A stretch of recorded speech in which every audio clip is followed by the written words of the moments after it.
Hey everyone, welcome back to another week of our Walk with God Springtime series. Now, this weekend is Mother's Day, so before we get started and chat a little bit about the official flower of Mother's Day, I want to encourage you to take some time this weekend to reach out to maybe that's your mom, maybe even your dad, grandparents, anyone who has been a mother figure in your life. Doesn't have to be biological, and say thank you, because this past year has been really hard for all of us, but it has been especially difficult for a lot of the parent and mother figures in our life. They've had to take on a lot. So this weekend, make sure that you call them or look them in the eye if you see them in person and say thank you. Thank you for loving me. Thank you for nurturing me. I love you. I appreciate you. It's something that we don't say often enough to those who take care of us, right? So I hope you take the time to do that this weekend. And like I mentioned earlier, we are going to be talking about this flower. It is the official flower of Mother's Day, and you see it a lot pop up around this time in kind of mid-spring. You'll see it a lot in a lot of flower shops, but you can also see it in a lot of gardens that are around you. I know I've gone for walks and I've seen it out and about, maybe in some pots around entryways. So keep your eye out for this flower. And if you know what it is, congratulations, you're a smarty.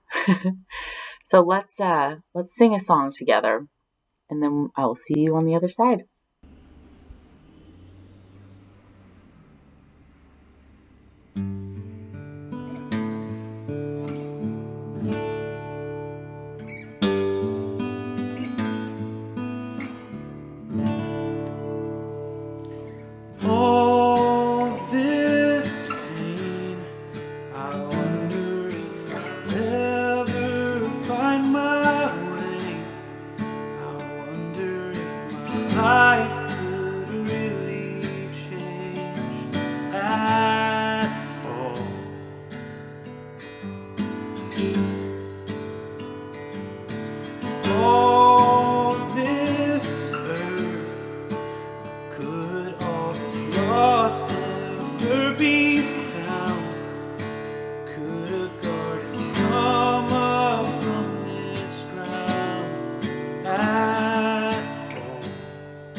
Out of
able to guess the flower?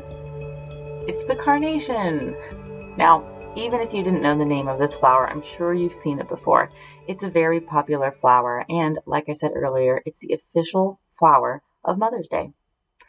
A little bit about Mother's Day. It officially started as a holiday in 1908 when Anne Jarvis sent 500 white carnations to her church in West Virginia in honor of her mom, who had recently passed away. And while we have probably grown up with a Mother's Day that is a little bit more commercialized, meaning maybe just buying our moms or mother figures in our lives some gifts or a bouquet of flowers. And that's great, but Mother's Day is less about just buying those our moms and mother figure things and more about showing our appreciation. So, like I said earlier, when we take the time to say thank you, maybe do some acts of service for them, maybe that's cleaning the dishes or making dinner, these things are just as meaningful as flowers. Now, maybe you don't have the time or the money to go buy some flowers, and that's perfectly fine too. So, what I am going to offer you guys this weekend is a video of how to make some paper carnation flowers. It's really fun, it's super easy, but the flowers are beautiful. Our wonderful Deborah Davis made a video and she walks through how to make these flowers. So I hope you enjoy this video and this craft. If you have the time and the resources to make it, let us know. Send us a picture. I'd love to see how they turn out. And make sure to give them away, to share this craft, this gift, this flower, real or paper.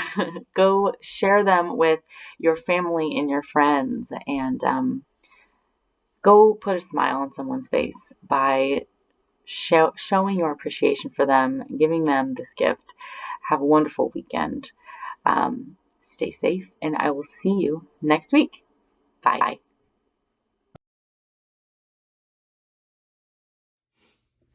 Today, we're going to be making tissue paper flowers.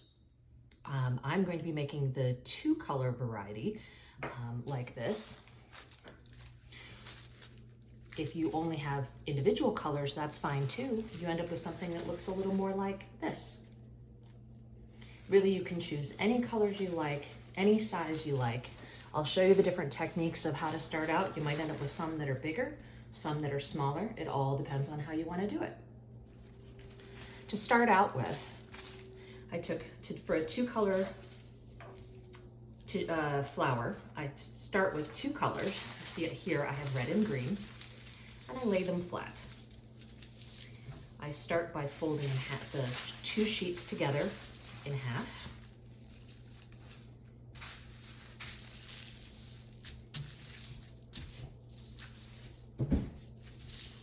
And then in half again. What this does is it allows us to get 8 sheets of a smaller size, because whatever size you end up with here is the size of the flower that you're going to end up with. You then, looking for the corner that has all the loose, it doesn't have folds, so see this one has folds, this has folds, this definitely has folds. You take the corner with the edges and you fold it down. Just to give a nice angle. Then grab your scissors and you want to cut along the fold so you separate the individual pieces out to be able to cut along the fold. And this is what is going to release the individual sheets. Now, if it's not perfect or you have a little ragged edge, that's okay, because the more ragged and imperfect, the more texture your flower will have. You want to do the same thing along the 2 side cuts as well.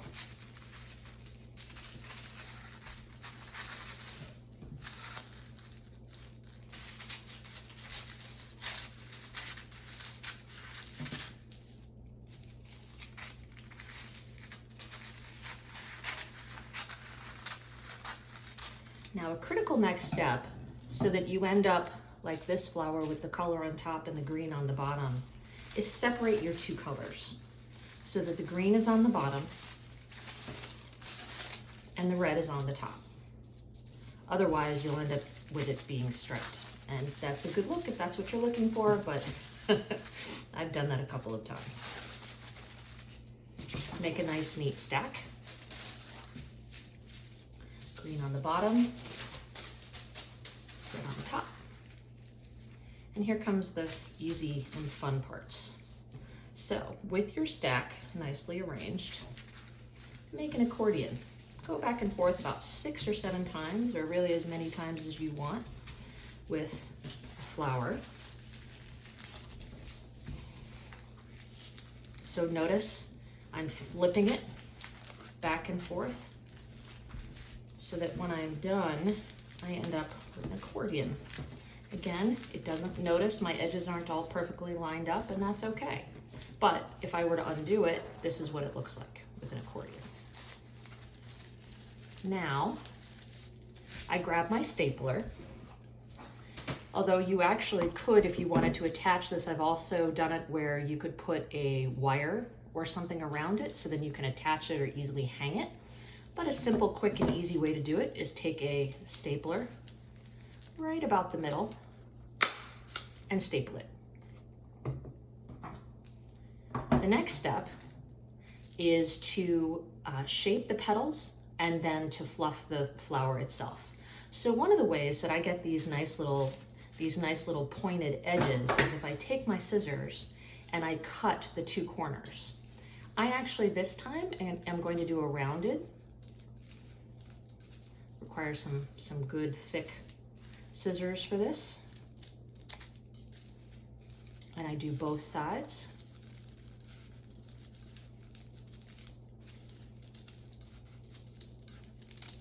Again, organic, nice, remove the pieces.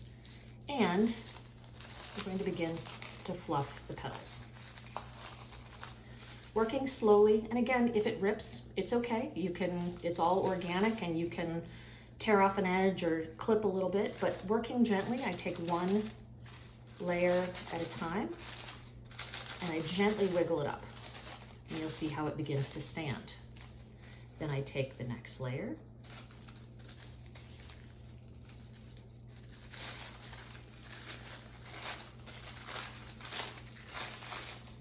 Fluff that up.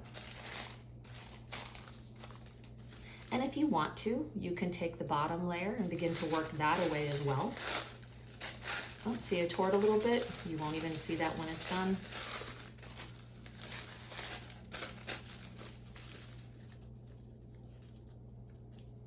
And this is really the most time-consuming part, but I also find that it's really fun to, it's where the creative part comes in, to begin to shape the flower and see what you like. And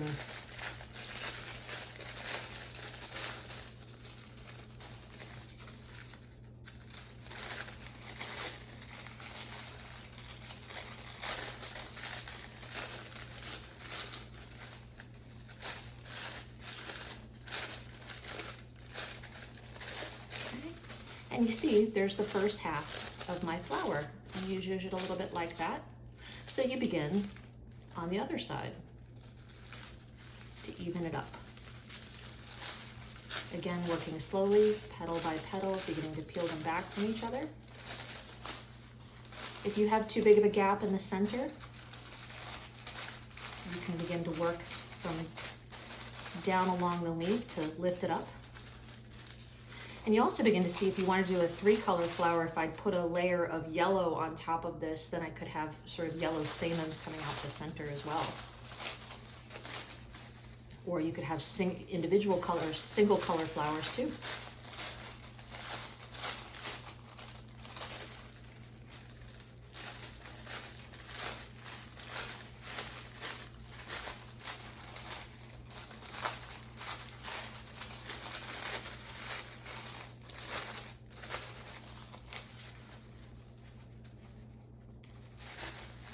I find that sometimes beginning to work about halfway through working bottom down gives me a little more room to figure out how to balance it and lift petals up too.